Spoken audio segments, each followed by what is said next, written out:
સાહેબ આપનું નામ? ડૉક્ટર નરેશ ચાપરિયા. હું ન્યુરોસર્જન તરીકે ઈરાજ હોસ્પિટલમાં કાર્યરત છું. સાહેબ, જે પેશન્ટની એક આક્ષેપ હતો એ મામલે આપ શું કહેશો? રમેશભાઈ દાવડા પેશન્ટ જે આપણે સોમવારે એડમિટ કરી દીધું પથરીની સર્જરી માટે થઈને. મંગળવારે ઓપરેશનનો પ્લાન હતો. ઓપરેશન પહેલાં જ એને કંઈક હૃદયની કંઈક તકલીફ થઈ જેના કારણે શ્વાસ એનો ઘટી ગયો, જેથી આપણે ઓપરેશન કરી શકીએ એવી પરિસ્થિતિમાં હતા નહીં. એટલે આપણે એનું ઓપરેશન કેન્સલ રાખ્યું હતું અને ફિઝિશિયનમાં ટ્રીટમેન્ટ કરવાની સલાહ આપી હતી. ગઈકાલે જ આપણે એનું ઓથોરાઇઝેશન કેન્સલ કરી નાખ્યું હતું આયુષ્માનમાં. હવે સમાવ એ લોકોએ એવો મેસેજ આવ્યો હતો કે તમારા પૈસા બ્લોક થયા છે. કોઈ પણ પેશન્ટ આયુષ્માનમાં ઓપરેશન માટે એડમિટ થાય એનું એપ્રુવલ આવે એટલે એને મેસેજ આવતો છે કે તમારા સમાવ આટલા પૈસા બ્લોક થયા છે, કપાયા નથી. બધાને જ મેસેજ આવતા હોય છે, પણ આપણે કંઈ પ્રોસિજર કરી નથી. આપણે એને ડિસ્ચાર્જ દેખાડી દીધું છે. આયુષ્માનની સાઇટ પર પણ ગઈકાલે અરાઉન્ડ 12:40 ટાઈમ આજુબાજુ એનું પ્રી ઓથોરાઇઝેશન કેન્સલ્ડ કરેલું છે. આપણે આ પેશન્ટની જે સમજ ફેરવી તમારી પાસે કઈ રજૂઆત કરી હતી કે નહીં? પેશન્ટ કે એના રિલેટિવ મારી પાસે ડાયરેક્ટ આવ્યા નથી. મને તો હમણાં જ ખબર પડી કે આવો કોઈ ઇસ્યુ થયેલો છે. તમે પેશન્ટને કન્સલ્ટ કર્યું એટલે શું સમજણ આપી દીધી કે શું છે?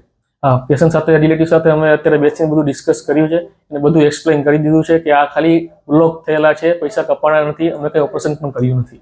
જે પૈસા કપાતા હોય તો ગવર્મેન્ટ કાપે કે હોસ્પિટલ તરફ? એ હોસ્પિટલમાં કંઈ રોલ આવતો નથી. ગવર્મેન્ટ એની રીતે જ ઇસ્યુ કરતા હોય છે, ડેબિટ કરતા હોય છે, બધું ગવર્મેન્ટ એના ટાઈમ પર કરતું હોય છે. જે પૈસા કપાતા હોય કઈ રીતના હોય? જ્યારે ઓપરેશન થઈ જાય ત્યારે ફોટા અપલોડ કરો તો શું વાત છે? કોઈ પણ અમે ઓપરેશન કરતા હોય ત્યારે ઓપરેશન દરમિયાન એટલે ઇન્ટ્રા ફોટોઝ માંગતા હોય છે, ઓપરેશન પછીના ફોટોઝ માંગતા હોય છે અને એ ફોટો અમે બધા અપલોડ કરતા હોઈએ છીએ. પછી જ આગળ બધી ક્લેમની પ્રોસેસ બધી થતી હોય છે. ભાઈ, અમે ગિરિરાજ હોસ્પિટલમાં મારા ફાધર છે રમેશભાઈ દાવડા, એમને એડમિટ કર્યા છે. પથરીનું ઓપરેશન હતું એમનું અને એ ઓપરેશન આયુષ્યમાન કાર્ડમાં કરવાનું હતું. તો 2 તારીખે જ્યારે ઓપરેશન હતું તે દિવસે એમને સવારે માઇનોર એટેક આવી ગયો એટલે ઓપરેશન રદ થયું. પણ અમને ડિસ્ચાર્જ સમરી પણ આપી દીધી અને એમાં એવું બતાવ્યું આયુષ્યમાન કાર્ડમાં કરવાનું હતું તો એમાં પૈસા કપાઈ ગયા છે. ઓપરેશન થયું નથી અને પૈસા કપાઈ ગયા છે. તો એ કેવી રીતે આ લોકો કરી શકે?